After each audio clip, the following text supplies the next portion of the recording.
हरे कृष्णा। अब तक हम लोगों ने भागवत जी के बहुत सारे एपिसोड्स देखे हैं, कैसे कैसे लीलाएं हुई भगवान की।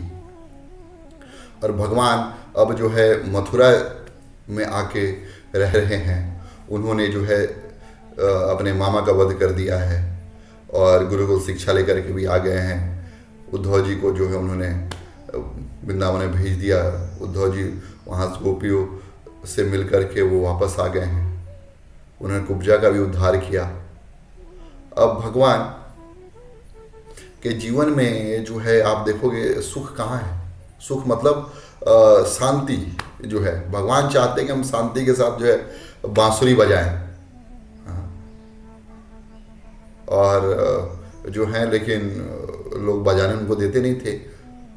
और भगवान जब भी दैत्य आते थे उनको बांसुरी की जगह पे बांस बजाना पड़ता था, क्योंकि जो असुर लोग होते हैं वो लठ के बगैर मानते नहीं, क्योंकि लातों के जो भूत होते हैं बातों से नहीं मानते। और यही हाल मथुरा में भी आकर के हुआ, क्योंकि कंस की जो दो पत्नियां थी अस्ति और प्राप्ति, वो अपने पिता जरासंध के पास गई। जरासंध जो है कंस का ससुर लगता था। और वहाँ पे जाके क्या हुआ उस लीला का हम लोग जो है वर्णन करेंगे।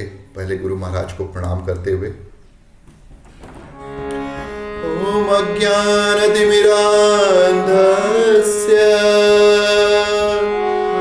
ज्ञानाञ्जनशलाकया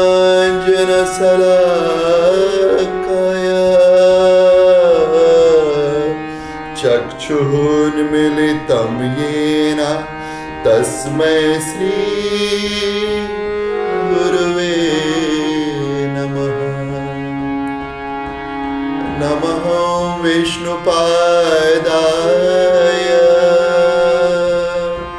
कृष्णपृष्ठाय भूतले श्रीमते भक्तिवेदांता स्वामिन्निति नामिने।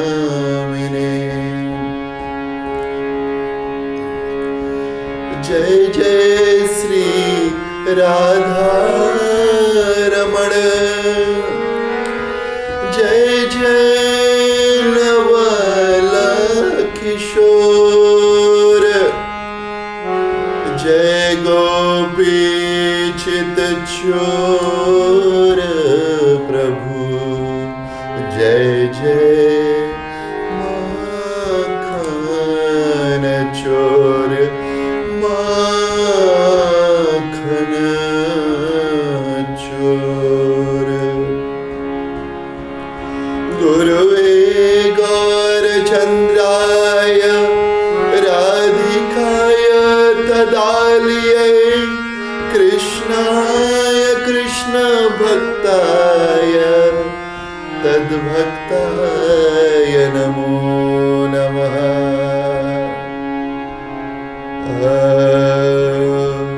मूकं करोति वाचालं पंगुं लंघायते गिरिं यत्कृपातमहं वन्दे श्रीगुरुदीनतारिणम्।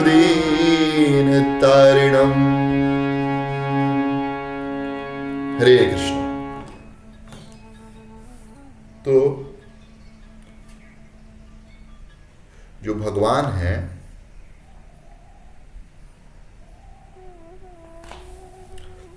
माफी चाहता हूं, भगवान अब मथुरा में निवास कर रहे हैं। अस्ति और प्राप्ति अपने पिता जरासंध के पास जाती हैं और जरासंध जो हैं ये सुनते हैं कि हमारा दामाद मारा गया, तो वो जो है मथुरा पर आक्रमण करने जाते हैं 17 अक्षौणी सेना लेकर के। 17 नहीं 18। और 18 अक्षौणी सेना इतनी होती है जो महाभारत के युद्ध में 11 अक्षौणी सेना जो है कौरवों की थी, 7 अक्षौणी सेना पांडवों की थी। दोनों को मिला करके 18 अक्षौणी सेना अकेले लेकर के जो है जरासंध जाते हैं युद्ध करने के लिए भगवान कृष्ण से। और भगवान देखते कि जरासंध आ चुका है और क्या करे। अब भगवान के मन में इच्छा जागती है, हम जो है युद्ध करेंगे। और उनकी इच्छा के साथ ही साथ जो है आसमान से दो सोने के रथ आते हैं जिसपे बलराम जी और कृष्ण भगवान आरूढ़ होते हैं, और उस रथ पे सारे जो हैं तरकश, तीर, तलवार, भाले, गदा सब कुछ था। और जब जाते हैं वो युद्ध करने के लिए, वहाँ पे चारों तरफ जो है धूल का गुबार उड़ता है, और चारों तरफ से जो जरासंध की सेना जो है भगवान कृष्ण और बलराम जी को जो है वो ढक लेती है। और ढकने के बाद जो है कुछ देर के लिए द्वारिका मथुरावासी हतप्रभ हो जाते हैं कि आखिर हुआ क्या वास्तविकता में। और कुछ समय के बाद जब गुबार छटता है तो देखते हैं कि भगवान कृष्ण ने लाखों लाख लोगों को का जो है वध कर दिया है, उनको जो है गति प्रदान कर दी है, सबको मार डालते हैं, किसी को नहीं छोड़ते। लास्ट में जो जरासंध बच जाता है, बलराम जी जब मारने चलते हैं तो भगवान कृष्ण कहते हैं, अरे भैया रुक जाइए, ये हमारे मामा के ससुर हैं, हाँ, इनको आप मत मारिए। देखिए भगवान क्या व्यंग कर रहे हैं, मामा को जो है मर्डर कर डाला उन्होंने। हाँ? आज भी जो है भगवान की जन्मस्थली है, कंस के कारागार में आप जाके दर्शन कर सकते हैं। और जन्मस्थली जो है वहाँ जाते हैं भगवान, और वहाँ आप लोग जाते हैं, दर्शन करते हैं। लेकिन यहाँ पे भगवान कृष्ण जो है उनको रोक देते हैं जरासंध को, और कहते हैं कि आप देखिए कि हमारे मामा हैं, इनका वध कर, मामा के ससुर है, इनका वध करना उचित नहीं, हमको छोड़ दीजिए। और बलराम जी कुछ समझ में नहीं आता, फिर भी बलराम छोड़ देते हैं। बाद में कृष्ण को समझाते हैं कि भैया ये व्यक्ति जो है सब देश विदेश से, सब जगह से असुरों को पकड़ के ला रहा है, हमारा काम आसान कर रहा है, और हम बैठे बैठे आराम से मथुरा में सबका वध कर दे रहे हैं, इसीलिए हम इसको छोड़ रहे हैं। और जरासंध जो है हार नहीं मानता, 17 बार आक्रमण करता है कोई व्यक्ति, और 17 बार फेल। सब दल बल से जो है जाके प्रयत्न करना चाहिए व्यक्ति को, और 17 बार हारने के बाद भी जरासंध जो है ये हार नहीं मानता। देखिए कितना बड़ा मैनेजर है, और 18 छौड़ी सेना हर बार आती थी, वो हर बार जो है कुछ ना कुछ लोगों को मना लेता था कि इस बार हम लोग जीतेंगे। अरे एक बार हारा, 2 बार हारा, 3 बार हारा, चौथे 5वें बार में सब लोग को समझ में आ जाना चाहिए कि कोई बचेगा नहीं। लेकिन देखिए भगवान की माया, लोगों को जो है आस्था का जो पिंड है वो खत्म ही नहीं हो रहा। इसलिए भगवान शंकराचार्य कहते थे, अंगम गलितम पलितम मुंडम दर्शन विहीनम जातु तुंडम। हाँ, अंगम गलितम पलितम मुंडम, अंग गल रहा है और हमारा मुंड जो है, बाल जो है झड़ रहे हैं। दसन विहीनम जातुम तुंडम, और हमारा जो मुख है वो दांत से विहीन होते जा रहा है। और लास्ट बुढ़ापा में क्या होता है, वृद्धो याति गृहीत्वा दंडम तदपि न मुंचति आसा पिंडम। लेकिन फिर भी हमारे आशा का जो पिंड है वो खत्म नहीं हो रहा है। तदपि न मुंचति आशा पिंडम, अरे पिंड जो है कटोरा है हमारा, उसकी जो उसमें रखा हुआ पानी है उससे प्यासी नहीं बुझ रही है। और देखिए कितनी भारी जो है जीवित आशा है उस व्यक्ति की, कि वृद्ध अवस्था आने के बाद भी जो है वो उसको त्याग नहीं कर पा रहा है अपने भाव, जो भी उसकी मन में आशाएं हैं। और भगवान कृष्ण से जो है वैर लेने चल दिए, तो 17 बार जो है हराया भगवान ने, हर साल 18 छड़ी सेना खलास।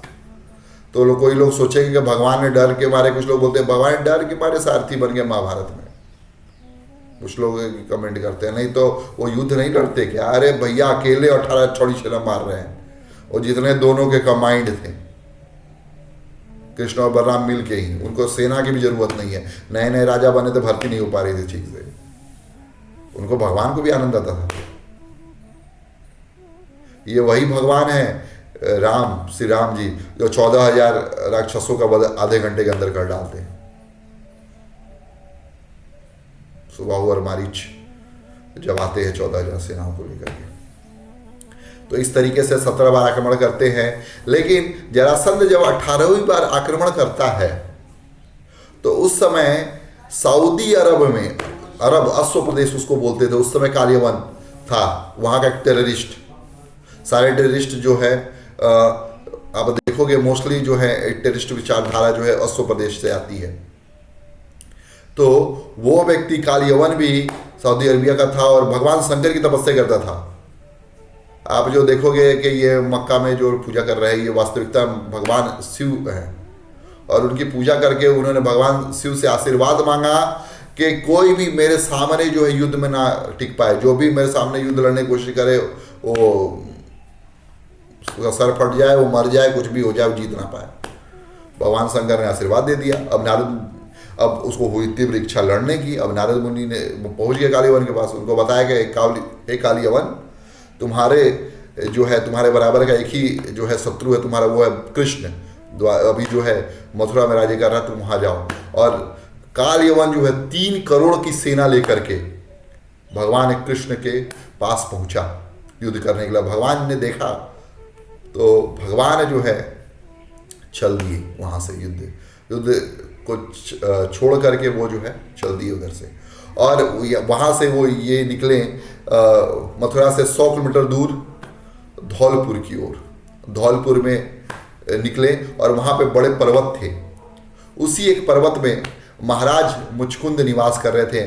महाराज मुचकुंद सतयुग में उन्होंने जो है युद्ध लड़ा था देवताओं के लिए और जीत हुई थी। और उसके बाद देवताओं ने बोला कि आप वर मांगिए। तब मुचकुंद महाराज ने बोला कि हमारी और तो कोई इच्छा नहीं, क्योंकि हमारे सारे सगे संबंधी सब तो मारे गए हैं, मैं थक गया हूँ, मैं सोना चाहता हूँ। तो उन्हें आशीर्वाद दिया कि ठीक है आप सोइए। और तो और उन्होंने बोला कि जो आपकी निद्रा को भंग करेगा वो आपकी आंखों के देखते ही जल के भस्म हो जाएगा, ऐसा आशीर्वाद दिया था। और मुचकुंद महाराज वो धौलपुर की गुफा में आज सो रहे थे उस समय। और मुचकुंद महाराज वहां सो रहे थे, भगवान कृष्ण को पता था। और देवताओं ने यह भी आशीर्वाद दिया था कि भगवान आपको दर्शन जरूर देंगे, अवश्य देंगे। तो उनको दर्शन देने के लिए भगवान वहां जाते हैं और अपनी दुशाला को जो है मुचकुंद महाराज के ऊपर बिछा देते हैं। और मुचकुंद महाराज सोए रहते हैं और कालियवन आता है उस गुफा के अंदर, देखता भगवान कृष्ण प्रवेश कर रहे हैं। भगवान कृष्ण जो है एक जगह छुप जाते हैं और कालियवन प्रवेश करता है, देखता है कि यहाँ तो दुशाला उड़ करके कृष्ण पड़ा हुआ है, छुप गया है। तो वो बोलता है कि अरे कृष्ण, तुम शुतुरमुर्ग के जैसा जो है छुपे हुए हो। शुतुरमुर्ग जो है अपना सिर जो है वो डाल देता है पृथ्वी के अंदर और सोचता है कि शेर उसको खाएगा नहीं, और शेर उसको खा जाता है। और तुम भी वैसे ही हो। और एक लात कस के मारी, एक लात मारते के साथ ही मुचकुंद महाराज उठे और उसको देखते ही, उससे युद्ध नहीं किया, कुछ नहीं किया, उसको देखते के साथ ही उसको भस्म कर डाला कालियवन को। और भगवान कृष्ण उनके सामने फिर आए, प्रकट हुए और भगवान को देखते ही वो आश्चर्य पड़ गए कि इतने जो हैं त्रिभंग ललित स्वरूप में इतने सुंदर, मदन मोहन श्याम सुंदर बंसीधर कौन है। और उनको प्रणाम किया भगवान को। और भगवान ने आशीर्वाद दिया कि मुचकुंद, मैं ही परम पिता परमेश्वर स्वयं कृष्ण हूँ और तुमको मेरे दर्शनों की लालसा थी, इसलिए मैं तुमको दर्शन देने आया हूँ। अब तुम जो है पूरी पृथ्वी पर विचरण करो, मेरे लीलाओं का गान करो। और इसके अगले जन्म में तुमको जो है ब्राह्मण कुल में, ब्राह्मण वंश में तुम अवतरित होगे और मेरी भक्ति करोगे। मेरी भक्ति के द्वारा जो है तुमको मुक्ति की प्राप्ति होगी। भगवान आशीर्वाद देते हैं धौलपुर में और भगवान जो है वहां से चले जाते हैं। लेकिन भगवान एक टेस्ट भी लेते हैं मुचकुंद महाराज की। वो बोलते हैं जो इच्छा है सब मांग लो, जो इच्छा है मांग लो। लेकिन मुचकुंद महाराज बोलते हैं कि सिर्फ और सिर्फ उसको भक्ति चाहिए। भगवान प्रसन्न होकर के उनको गले लगाते हैं और भगवान पुनः जो है वापस लौट करके मथुरा में आते हैं। और कालियवन यहाँ संहार हो चुका था कालियवन का, और आके बाकी 3 करोड़ की जो सेना है उसको भी विध्वंस कर डालते हैं और उसका विध्वंस कर डालते हैं। उसके बाद जरासंध जो है 23 अक्षौणी सेना लेकर के आता है। हाँ, इस बार जो जरासंध जो है 23 अक्षौणी सेना के साथ आता है कृष्ण बलराम पर आक्रमण करने के लिए। और भगवान कृष्ण सोचते हैं कि ये तो 17-18 बार हो गया, कितनी बार जो है यही काम करते रहेंगे तो सारी मथुरा नगरी को उठा करके माया देवी का आदेश देते कि आप जो है विश्वकर्मा ने मेरी एक पूरी बसाई है द्वारिकापुरी, जो समुद्र के बीचों बीच है, आप सब जाइए वहाँ पे इसको जो है ट्रांसफ़र कर दीजिए। सारे लोगों को माया जो है सुला देती है, रात नींद में लोग सोए रहते हैं और सवेरे जब उठते हैं देखते हैं द्वारिका पहुँच गए। और इधर भगवान कृष्ण जो है और बलराम जरासंध को जो है चकमा देते हुए प्रहर्षण पर्वत के पास आने लगते हैं। और प्रहर्षण पर्वत जो है 11 योजन ऊंचा पर्वत है। और जैसे ही उसके ऊपर चढ़ते हैं भगवान कृष्ण, जरासंध जो है उस पर्वत के ऊपर आग लगा देता है पूरे चारों तरफ से। सोचता है कि कृष्ण और बलराम जो है वो जल के खाक हो जाएंगे, लेकिन भगवान और कृष्ण बलराम जो है वहाँ से कूद करके दूसरे साइड निकलते हैं और चले जाते हैं द्वारिका की ओर। बहुत वेग से निकल के कूदते हैं। फिर ये लोग जो है फिर द्वारिका पहुँचते हैं और बाद में जो है बलराम जी का विवाह जो है रेवती से होता है, जो हम लोगों ने 9वें स्कंद में ऑलरेडी डिस्कस किया था। कैसे रेवत जो है उनकी जो प्रपौत्री रहती है रेवती, ब्रह्मा जी के पास जाते हैं उनके पिताजी गुदमी लेते हुए कि ब्रह्मा जी आप बताइए कि इनका विवाह किससे होगा। लेकिन ब्रह्मा जी उस समय तो मग्न रहते हैं, नृत्य देखने में आनंद में रहते हैं, भक्ति संगीत में डूबे रहते हैं।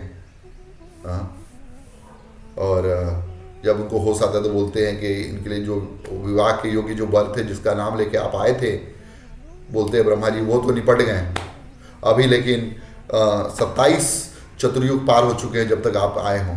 वो क्या उनके वंश का भी कोई नहीं है, लेकिन भगवान बलराम ने अवतार लिया है और आप जो है अपनी पुत्री का विवाह जो है उन्हीं से कीजिए, रेवती का विवाह जो बलराम जी से कीजिए। इसलिए भगवान का एक नाम रेवतीपति है, रेवती के जो पति हैं। एक हमारे भी जानकार प्रभु जी हैं पुणे में, रेवतीपति प्रभु गोल्ड मेडलिस्ट थे प्रभु जी स्टार्टिंग से ही, और आज भी पुणे मंदिर में जोर शोर से प्रचार कर रहे हैं। लंबे चौड़े हैं, खूब सुंदर से एकदम गंधर्व जैसे दिखते हैं, भजन कीर्तन करने में भी एक नंबर है। तो इस तरीके से भगवान जो है उन्होंने इसका प्रचार किया। तो यहाँ पे देखिए भगवान कितनी अद्भुत लीला है। और जरासंध यहाँ समझता रहा कि वो जीत चुका है, लेकिन भगवान ने उनको जो है समझाया कि वो ईश्वर नहीं, ईश्वर स्वयं है, भगवान कृष्ण स्वयं। और यहाँ पे जब विवाह की बात हुई तो बताया कि भगवान कृष्ण ने जो है रुक्मिणी के साथ विवाह किया। सुखदेव गोस्वामी बताते हैं परीक्षित महाराज को, और परीक्षित महाराज बोलते हैं कि मुझको तो है उनकी कथा भी सुननी है, उनका विवाह कैसे हुआ आप बताइए। तब उनकी कथा को बताने के लिए जो है परीक्षित महाराज को वो कथा बताना चालू करते हैं। और वो कथा जो है हम लोग अगले जो है वीडियो उसमें देखेंगे कि उसमें कैसे भगवान का विवाह हुआ। आप लोग जो इतने दूरी तक रुके हुए, आप लोग सबसे करबद्ध निवेदन है हमारा कि आप हमारे चैनल को अवश्य सब्सक्राइब करें, लाइक करें, शेयर करें, कमेंट करें। आप कमेंट्स में बताएं कि हम और क्या सुधार कर सकते हैं। अगर आपको हमारी सेवाएं अच्छी लगती हैं तो ये फ़ोन नंबर दिए हुए हैं, फ़ोन पे पेटीएम के माध्यम से आप हमारी सहायता भी कर सकते हैं, जो भी आपकी इच्छा हो, जो भी गिलहरी सहयोग आप करना चाहें। और सारी जो लक्ष्मी है वो वैष्णव के सेवार्थ जो है वो उसका प्रयोग किया जाएगा। ग्रंथराज श्रीमद् भागवतम की जय, श्री प्रभुपाद की जय, गौर सिद्धार्थ प्रेमानंदे हरि हरि बोल। हरे कृष्णा।